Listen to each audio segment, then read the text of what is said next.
Ingat teman-teman, jangan sampai gaji itu dipegang majikan. Kalau majikan alasannya megang gajinya teman-teman itu supaya kalau teman-teman pulang ke Indonesia itu ada uang atau ada tabungan. Itu bohong.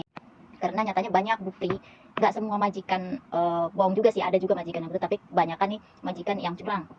Jadi saya juga dulu pernah kayak gitu. Majikan minta saya jangan kirim setiap bulan.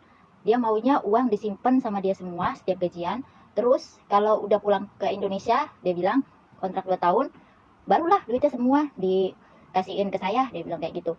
Tapi teman-teman kalau ada majikan kayak gitu, kalau bisa jangan turutin majikan kayak gitu. Karena apa? Kita semua juga kan datang ke negara nih, negara perantauan, niatnya kan cari uang, ya kan?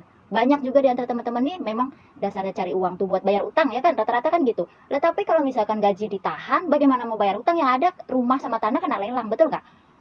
Semisal teman-teman juga nggak punya utang lah, kita datang ke sini juga emang cari biaya sekolah sama nafkah keluarga kan. Lah kalau misalkan gaji kita ditahan dengan alasan tabungan, anak kita bisa terbengkalai sekolahnya, ya kan? Kenapa? Kita kerja ke luar negeri bukan mau cari duit buat ditabung, tapi memang untuk memenuhi kebutuhan keluarga di Indonesia. Selama masih banyak kebutuhan kita nggak bisa nabung. Nah kalau nabung pun boleh, tapi juga kita nggak bisa nabung 1 bulan gaji ditabung sampai 2 tahun, itu nggak masuk akal. Jangan kan teman-teman yang udah berkeluarga, yang udah punya anak, biaya sekolah banyak. Yang masih gadis saja, yang belum keluarga aja, dia nggak bisa simpan duit setiap bulan full di tangan. Ada aja yang emaknya minta buat biaya sekolah adik lah, yang buat inilah, itulah, bener nggak?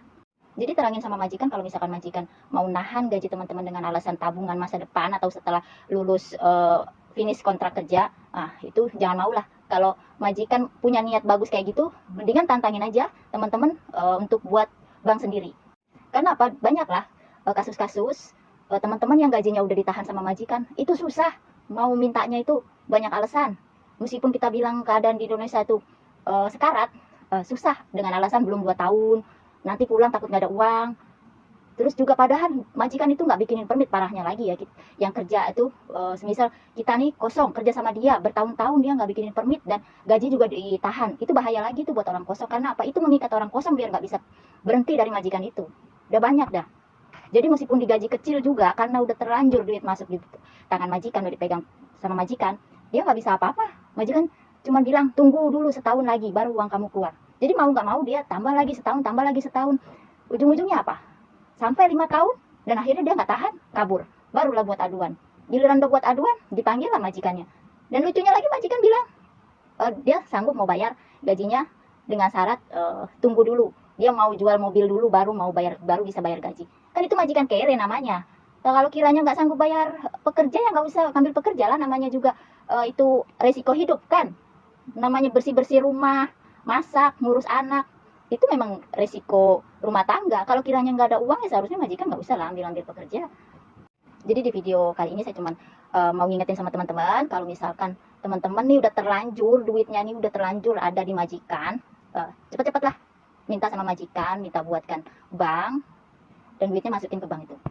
Nggak apa-apa mau dibikinin bank Malaysia atau bank Indonesia nggak apa-apa. Kalau bank Indonesia nggak perlu under majikan, tapi kalau bank Malaysia mestilah under majikan. Yang pasti lagi kalau bank Malaysia otomatis teman-teman ada permit kan, kayak gitu. Kalau yang teman-teman punya majikan nggak ada permit, bikinlah bank-bank Indonesia, kan banyak kan di Malaysia tuh, bank Indonesia tuh ada bank BRI ya kan. Nah itulah teman-teman minta buat sama majikan.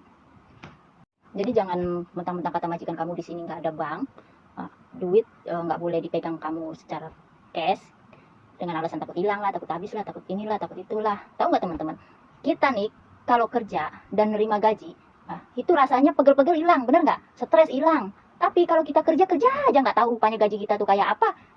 Ya kan, jangankan mau menikmati, mau kita lihat rupanya gaji kita, oh 1 bulan tuh misalkan 1.500, kayak apa gitu duit 1.500 jejer-jejer, ya kan? Masa nggak pengen ngeliat duit 1.500 tuh kayak apa? Ya, ya yang penting tuh kalau ada majikan ya niat majikan memang baik. Kalau niat majikan memang baik seperti itu ya buktikan majikan, tuntut dia bikinin kita bank sendiri. Nggak apa-apa meskipun under dia. Jadi kalau kita mau ambil duit tuh harus bawa dia, ya nggak apa-apa, janjikan sama-sama duit itu nggak ada sama kita, nggak ada sama dia, aman. Tapi kalau udah duit dari tangan majikan, apalagi majikan yang kaya aja gitu, bisa jadi pelit setelah melihat isi tabungan kita itu membengkak, ya kan? dipikir oh dia udah banyak tabungan, dia udah kaya, nggak usah lah beliin ini itu lagi yang tadinya kita dikasih Milo, kasih kopi, kasih apa namanya mie. Nah, sekarang gara-gara ngeliat tabungan kita udah banyak, semua suruh beli sendiri, ya kan. Nah, itu lagi, apalagi kalau misalkan punya majikan tanggung-tanggung kayaknya, ya udahlah, habis buat jajan mereka sendiri. Nggak tahu dah, giliran udah bertahun-tahun si bibi nih udah banyak tabungannya, susah dah dia mau keluarin duitnya si pekerja nih. Kayak intinya kayak gitu, teman-teman, jangan sampai duit dipegang majikan. Bilang sama majikan, kita ini kerja bukan mau cari tabungan. Ya nabung sih nabung, tapi yang bukan 1 bulan gaji ditabung semua sampai 2 tahun. Kita juga punya keluarga, kan kayak gitu logikanya. Oke teman-teman, jangan lupa like, share video saya, dan masuk ke profil, banyak lagi di situ video-video tentang edukasi buat teman-teman. Kalau teman-teman pengen tanya-tanya, komentar, atau pengen tahu pembahasan tentang banyak kasus pekerja migran di Malaysia, teman-teman bisa komen. Terus juga kalau teman-teman tertarik menjadi seorang pendamping buat mendampingin korban, atau untuk menerima aduan kasus, atau belajar untuk mengarahkan para, apalagi teman-teman yang ambil pendidikan atau lagi sekolah psikolog, jurusan psikolog atau jurusan hukum. Nah, teman-teman bolehlah peribahasanya kayak ibaratnya PKL ya, langsung turun lapangan, nerima aduan, dan kalau ada waktu ya bisa dampingin juga si korban ini. Jadi teman-teman bisa belajar langsung.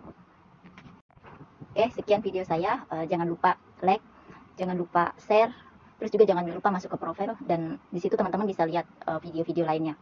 Oke, terima kasih yang udah nonton dan dukung.